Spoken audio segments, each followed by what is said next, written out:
Welcome to Coaching Uncut, a special series on the Unstoppable Woman podcast, where I take you behind the scenes and give you a peek into the private coaching I do with my clients.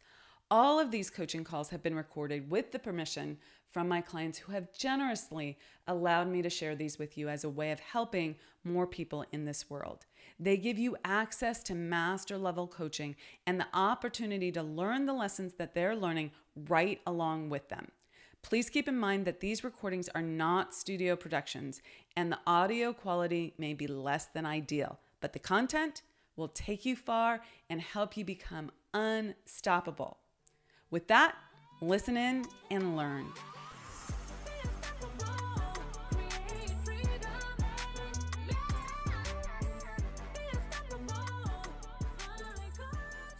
Okay. Oh, I lost you there. Okay. Sometimes the tech is funny. So, let's think. So, my thing and I'm working on right now is the house that we're trying to buy, and we've done everything. We paid down debt. We got our credit scores up based on a recommendation from the mortgage guy. We put on payroll, making $150K. We moved our expenses off to the business or some of the business stuff. And I just feel like we've done everything right, or that we've been doing. But, we also have some history of having not so great tax returns, and we did have some issues with our credits and things like that during our business loss that we had. So what I guess I'm trying to figure out is, maybe I just need not figure, but this is something I really, really want. We're doing everything we can, and we may not get it. And I'm trying, to balance this faith and belief in everything, that we're doing everything we're supposed to. And then the reason this is coming up is because and it's a minor thing, I think, but yesterday I was talking to a guy who is a regional construction manager at the builder, who's also a friend of ours. And he just said, just so you know, all of the people, all the clients that are having their houses built, they each have like a red or green or orange, like for their mortgage, to see where they're at. And he said, yours is orange. And I'm like, oh, that just kind of threw me off. And Wait, what did he say? He said it was red or green, not or orange. There's three different. Ours is orange out of the three statuses. So it's not red. So that's good. It's not red. Okay. And I think it's just simply that we didn't end up going with the finance company that the builder has, and that's probably it, because they're kind of in the dark as to what's going on, and that's probably all it is. Versus like there's anything wrong, but it just was a little enough to just put that little doubt in my mind, and I don't want to let it snowball. But I guess my thing is, I don't know at what point we've done everything we can, or we've done enough, or we need to be pushing, versus surrender, let it happen, whatever happens, happens. Okay, let me ask you a couple questions. Okay. Just so I understand. You haven't received the mortgage yet, and the mortgage is through the builder. Is that correct? We have not received the mortgage yet. The mortgages, we did not go through the builder mortgage company. We went through a broker that has multiple programs to choose from. Okay. And so leaving the builder's commentary off the table just momentarily, can you tell me where you stand with the mortgage broker and the mortgage? What is the mortgage broker saying? So the thing with the mortgage companies that I've found is that you've got your sales guy who's like, yes, everything's great. And then you've got your underwriter in the dungeon who is the unknown. You can't talk to them, and they throw them some bread and water, I think, sometimes. And they keep them down there, and you can't, because you just got a house too. So you know what the mortgage guy is, unless you bought yours in cash, which would be amazing. So I had a mortgage guy. So I'm going to just interrupt for a moment. My experience was different. Okay. I had a great mortgage broker, kept me apprised of all the details, managed the process, told me straight, as a but as a self-employed person, here's what you need to do. These are the challenges. This is what you need to show, right? Like there were hoops that we needed to jump through. Lots of them.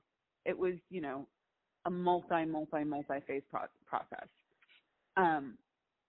But he kept me appraised of the situation and wasn't just deferring to, I never heard anything about the underwriter in the dungeon kind of scenario. Mm-hmm. Okay. So I think there might be truth in what you're saying, but there also might be, do you need to work with different people? Okay. And I can't assess that based on what you've told me, but there is something to be said about working with experts.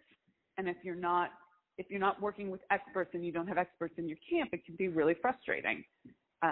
So I would just assess, without that sort of loyalty piece, whether the mortgage broker you're working with is, expert enough, good enough. Okay. Well, and he guided us in saying, and it was a referral from our CPA firm, so they kind of worked together on getting us, doesn't own half the business, then he can be a W-2 employee, and we could just do it under him, and then we won't have to worry about the business tax stuff, and because it's too late to do anything about the taxes from 2 years ago or last year. It is what it is, but and maybe it is sometimes the wrong people, in that he's so busy that it's not easy to always get a hold of him. And so there is some nervousness, I guess, about this, especially in the timing of it. It's like, okay, well, we're going to give all this information, and if it comes back as not doable, do we have enough time to find another solution? And so that's like, I think the anxiety and around that. And I mean, there's another program where we can do bank statement program. So it costs, interest rate would be higher, which I don't really care about at this point. And then they just look at our cash flow. But that, they're trying to get us into a traditional mortgage at this point. So okay, so then I think your question about, is there anything else I need to do, is a really good one. Okay, so when do you need this mortgage by in order to, do the deed with the builder? I think around November. We don't know for sure. It's going to be sometime November or December, I think. Okay, so I would go back to your mortgage broker and ask a very specific question, which is, if this traditional mortgage, at what point do we let go of doing a traditional mortgage in order to do a bank statement mortgage, Mm-hmm. Because I want to make sure that we have enough time before the requirement on such and such a date. Okay. Mm-hmm. And ask that question, because if you don't care about the extra interest because you just want to get into the house, and that's going to allow you peace of mind and the ability to make more money, right? So you move past this, and the interest rate is going to cost, $200 more a month, and you don't give a shit about that, yeah. Right? Okay. Then the other thing to do is just to be like, I want to do the interest rate, the bank statement one. Let's Mm-hmm. shift. Okay. But, So, even that, I don't really know if that's going to get us the mortgage, So there's part of this, yes, and I absolutely appreciate that insight, because I will contact them and just say, or can we be applying for them simultaneously? So. right, exactly. Like, do we have to do one or the other? Can we do both? Like, how do we fast track this? Yeah. And I think what you're asking me ultimately is this cause and effect, or is this a belief issue? Yes. Is that correct? Yes. Well, thank you for making that sound more eloquent. Okay. Well, it's always both. Okay. Okay. Mm-hmm. Because so the fundamental law is everything just is, energy is. Okay. Yeah. And cause and effect is one aspect of that law, and belief is, law of polarity, belief in the truth is another aspect of that law. We separate them in order to speak about them with words, right? But they're all integrated. Law of relativity, law of vibration, all of that stuff. It's not one or the other. It's what you're focusing on right now to help you move through the challenge and the situation that you're in right now. So you do need to change your vibration around this, okay? So how would you be acting right now if you knew with absolute certainty that you had enough money for this mortgage, that it was a done deal? How would you be feeling? How would you be acting? Okay? Yeah, I think there would be just an immense sense of relief. Weight off my shoulders. Can you feel that sense of relief right now? Can you imagine that? Yeah. Yeah. Okay. So that means that you can move yourself into that vibration again and again and again. You can then, after you keep moving yourself into that vibration, then you stay at that vibration. Okay? That's your job right now. Cause and effect is absolutely at play. Go have that conversation, okay, with the mortgage broker. One of the things you were asking, is there more that I can do? Here's one thing more that you could do, okay? Yeah.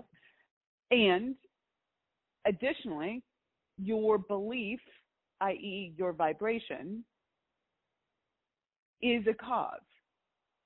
They're not separate, okay? So, like, you would be relieved. Anything that came to you, you'd be like, oh, we got that handled. Let me get you that paperwork, right? Mm-hmm. You wouldn't be thrown off your game. Mm-hmm. And, yes.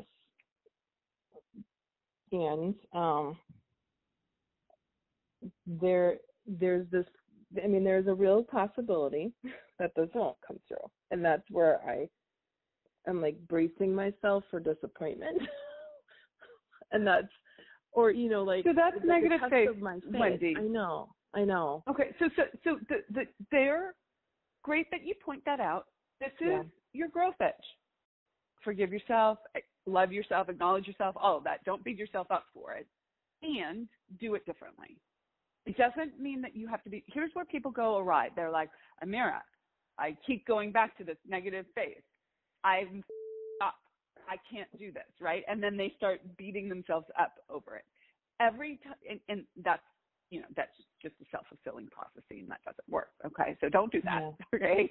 But when you do notice, oh, look, I'm in that place, you do have to, in that moment, oh, look, awareness, I'm in that place, I'm in that vibration, I'm going to do what I just had this coaching call about, which is imagine that it was a done deal and how I would feel, right? If I knew it was going to work, and put myself back into that vibration again and again and again. You don't have to be perfect, but you do have to do something different when you have the new awareness. Okay. So me saying that you don't have to be perfect is not a free pass to blow off changing your vibration when you're aware of it. I'm not saying that. I'm just saying don't beat yourself up for noticing that you're in negative phase. Go, oh, look, there I go again. I need to shift how I'm approaching this. Okay. So what is It's a the practice. definition of negative faith? Believing in the outcome that you don't want. Okay.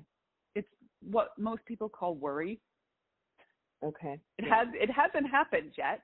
You haven't gotten denied for the mortgage, but you're energizing that. Yeah. And this is not an excuse for head in the sand ostriching. Like, I'm not saying, oh yeah, you can become a billionaire tomorrow, Wendy, right? Like, no, you're well on your way to, multiple millions, right? But you're not well on your way tomorrow to being a billionaire. Okay, so we're not going to be, I don't know, pie in the sky, just being, having magical thinking. That said, you have a lot of data and that says that this could work. Okay, so you need to focus on making it work, that it is going to work, and all of that. And it does require that you risk disappointment. You have to, in the act of believing in the thing that you really want, you have to move through the fear of disappointment. Part of the worry, the negative faith, is if I hold on to this, then I won't be so disappointed. I won't experience that disappointment. Meanwhile, you're experiencing anxiety for the next 4 months or whatever, right? Yeah. So I'd rather feel the disappointment. Wendy, great example. My story of like wanting to make $1 million starting at 138. Yeah. Okay. I didn't know how the hell that was going to happen. There was lots of times where I was in anxiety about it, didn't know how it was going to happen, was like freaking out, like with making 10K a month. Like that was right. Like that's not like being on the trajectory to $1 million. And I didn't make the $1 million, but I made $700K that year, 5 times my income. Yeah. Was I disappointed? Yeah. I cried my eyes out. Okay. It sounds entitled. It wasn't. It was just, I really wanted it and it didn't happen. Yeah. And I was sad, and then I woke up and I was like, oh, but you 5 times your income. That's a much better way of looking at it, right? Yeah. And now I know that I can survive that disappointment even as I go for bigger and bigger goals, right? Yeah. Okay. So this is a great lesson, experience, challenge. If you can move through this, you will be so much more equipped for everything that's coming in life. This is the thing that you actually need to move through to get to the next level. Not the mortgage, right? I mean, yes, the mortgage is great, okay? It's the facilitator of learning how to manage yourself. Yeah, I agree. Cool. Okay, go do it. All right, thanks. You're so welcome. Okay, bye. Take care. Bye. Bye.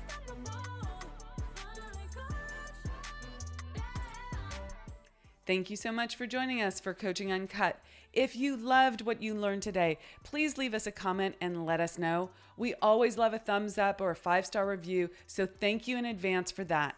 And if you want to take your life and your business to the next level and it's time to scale, please reach out to us and schedule a consult at theunstoppablewoman.com/next level. So that's theunstoppablewoman.com/next level. See you in the next episode. Rock it out and be unstoppable.